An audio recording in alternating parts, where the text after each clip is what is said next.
If you are wondering why Kiryuin suddenly showed up in the middle of the fight, there is honestly no satisfying answer for that question. Kiryuin said that she saw Ayanokoji being chased by a bunch of first years and wanted to ask questions, but Ayanokoji being chased already happened a day before. So it's just weird that she needs an entire day to see Ayanokoji despite them sharing the same table.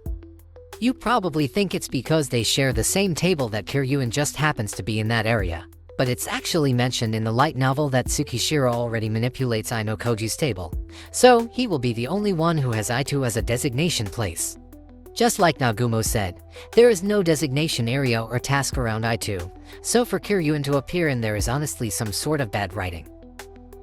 The most logical answer is that Kiryuin cannot find Ayanokoji in their designated area, so she decides to do a GPS search and sees him walking toward I2, and for whatever reason she chose to follow him to the corner of the island.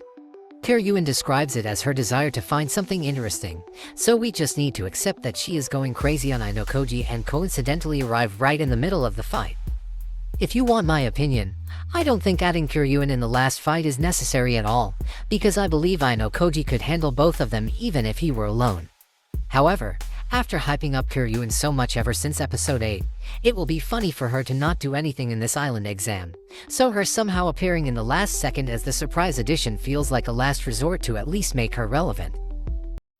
Kiryuin's situation is similar to Ichinose's and Nagumo's, because the three of them suddenly appear on the last day without a proper build-up.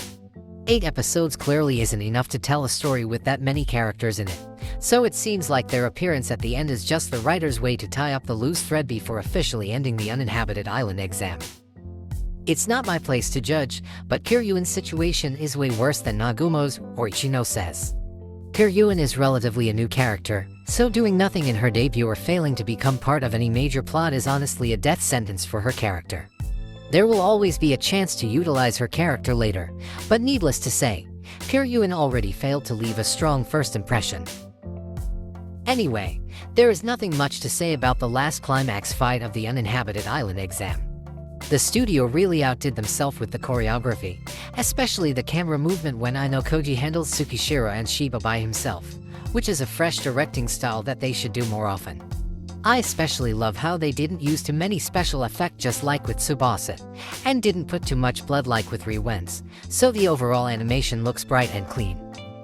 However, let's talk about the entrance of Kiryuin and Ichika, because instead of coming out of the shadows, both of them simply walk under the sunlight approaching their enemy. This is not really a big deal, but it just feels weird for them to approach their target when the target in question could see them from miles away. It should have looked better if they were just hiding behind the tree under the shadow, but that is entirely my opinion. Anyway, the fighting scene is indeed marvelous, whether it's Ayanokoji vs Tsukishiro or Ichika vs Horobuki, but for some reason, it doesn't give a lot of impact as the finale of the season. It's cool to see, but that's all there is to it. Compared to Ayanokoji vs Ryuen's gang, their fight gives so much more emotional impact because we know Ryuen deserved it, and the finishing blow delivers a lot of satisfaction. As for the fight in this episode, they just happened to fight without any meaningful reason, and it also ended in a not-so-satisfying way. At least with Ryuen we saw him completely destroyed, but in this episode, none of them seem to actually lost, and none of them feel like they actually win either. Tsubasa's fight actually has a much better conclusion, but once again, that is a problem from the light novel, and the anime studio already adapted it as best as they could. The last episode of season 4 certainly didn't give that much feeling of closure, because it added a lot of mystery and teased you with the season 5 announcement at the end. This is why I actually think they should adapt volume 4.5 for the end of the season, because it will answer a lot of things and give much better closure. However, the studio is still doing their best with the aftermath. We got a scene where the students are enjoying their life after the exam is over, and we also got to see all the characters and their condition after what happened on the island. The light novel only covered Sakayanagi and Ryuen's conversation along with the result announcement, so seeing all these students simply having fun and relaxed is perfect for them to forget their suffering for the past 2 weeks. We got to see Kei who got reminded of their kissing, the third year who got stressed about the exam result, and Koenji's smug face who finally proved that he is not getting cocky without a reason. I especially love how they still behave in their character even though this is an original scene, and they also end the episode with a silent slideshow that we could interpret however we like.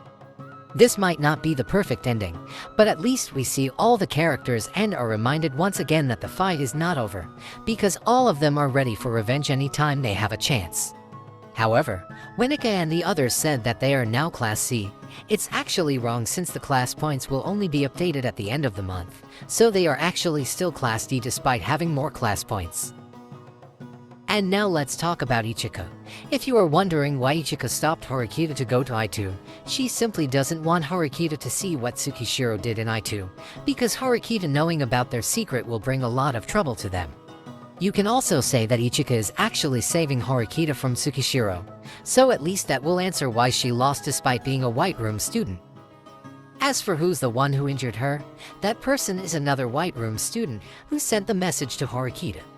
That person doesn't feel happy with Ichika's action, so that person punched her really hard, showing how different their power is despite being a fellow White Roomer. That person's identity is actually revealed in the next volume after the Allen exam, which is another reason why they should have adapted it. Anyway, other than punching Ichika, that person also wrote a note about Ayanokoji's expulsion and put it outside Horikita's tent. You can see how beautiful that person's handwriting is, and if you are asking why Horikita decided to believe it, that is because that person in question is Ayanokoji. Even if it's only a prank, as long as there is a chance Ayanokoji will get expelled in this exam, their class will lose 300 class points, and Horikita wants to prevent it. As for why that person wanted Horikita to go to I2, there was never a confirmation why that person did that. Most people think it's because that person wanted Horikita to become a witness of Tsukishiro's crime, because apparently that person is not following Tsukishiro's order and wanted Tsukishiro to leave the school. It's also possible that person just doesn't want Ayanokoji to get expelled by Tsukishiro, because even though we still don't know that person holds a strong hatred toward Ayanokoji, and wants to destroy him without anyone interfering. Now that Season 4 is officially over, let's talk about one last thing that just happened to appear in this episode, which is the difference in animation style between the seasons. As you can see, the difference of the animation becomes clear when they are put side by side during Horikita's flashback, and no matter how big Season 4 has improved their quality, Season 1 animation still looks as smooth as ever. It's not that I dislike Season 4 animation, but Season 1 animation is one of the reasons why I decided to keep following this series. It's probably the texture or the color, but that animation is just perfect to portray the series compared to Season 4, which sometimes looks too bright. Of course it could be just a bias or nostalgia, but I do wonder how it would look if Season 4 were adapted using Season 1 animation. Needless to say, I'm still glad we got Season 4 with its amazing performance, and let's look forward to what they will present us in the next season.